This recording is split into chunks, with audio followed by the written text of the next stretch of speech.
On March 10th, I think it was, the Riff Raff radio show, WTF number 2, did a special show to basically put down a disabled person, Kevin. Kevin couldn't really speak very well for himself. He did wind up coming on, but he didn't have a chance. And people warned him about coming on the channel, knowing it was going to be a hate fest, which is the topic of my show. Dave can't afford to talk. He molested his niece. He's a loser. He was in the service. We don't know what he did. We know he's on disability. He says he's not. We've got Ren Zero and his girlfriend. We know she's pimping her out. I don't care. I'll run into him and he can do whatever he wants in the street with me. I don't give a shit. I'm game. I don't give a fuck.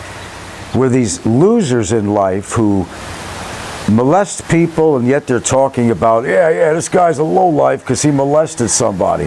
When that person himself molested his own niece.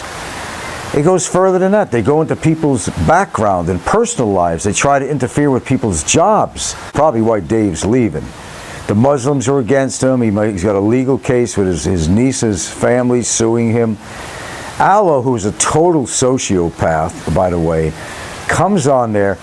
Oh, I don't think that, well, I think we should attack this guy. Oh, he's so proud to have this show.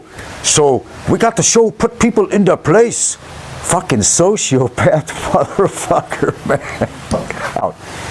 Yeah, Ren Zero and his girlfriend is pretty obvious what they're doing. This is a guy that doesn't want to work a job. He wants a free ride in life. So he's utilizing his girlfriend. It's obvious. I mean, I'm just not making this up. She comes on the channel and she's basically asking people to send her chocolates and shirts. She's got a computer and camera and God knows what else, amount of money. And Fred Beltran, or Beltran, whoever his fucking name is, who claims he has a Mexican background, who was born and raised in Delaware, is still telling people he was born in Texas, yet he was saying he's living in California, he was from there. He can't make up his mind.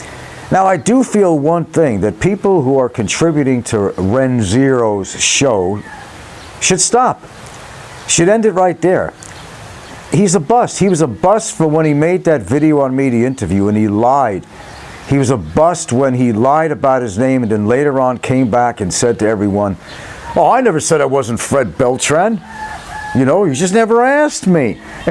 Now Kevin, I feel sorry for him. He does have a disability. It doesn't matter how he got a bolo knife in his head. You don't sit there and out of fun and jest do a show and make fun of somebody with a disability. Half the vloggers on there that are making fun of people are all on some kind of government dole or on some kind of disability, but they dish it out to everybody and they say, yeah, you should be working. Well, maybe they can't work. You don't know their situation. Kevin was overwhelmed on there, No, Kevin's not my favorite person. Yeah, he is trying to scam people. Know what a scammer really is. I've never been a scammer, and I never, even that fund I have, ever scammed anybody out of any money. And you got idiots, total idiots like Says Style, who I'm so glad Lynn left him. I mean, this was bound to happen. I knew it was happening. She figured what a jerk off he was, what an idiot, what a sex maniac he was. Cheated on her, embarrassed her. All the videos in the past, he made her walk behind him. The guy's a douchebag. He knows it. He's a loser.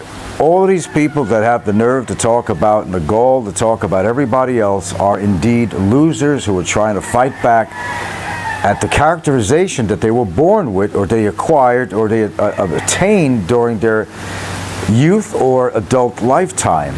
So they lash out and they make these channels and they try to get people to join up with this train of thought, let's call it that.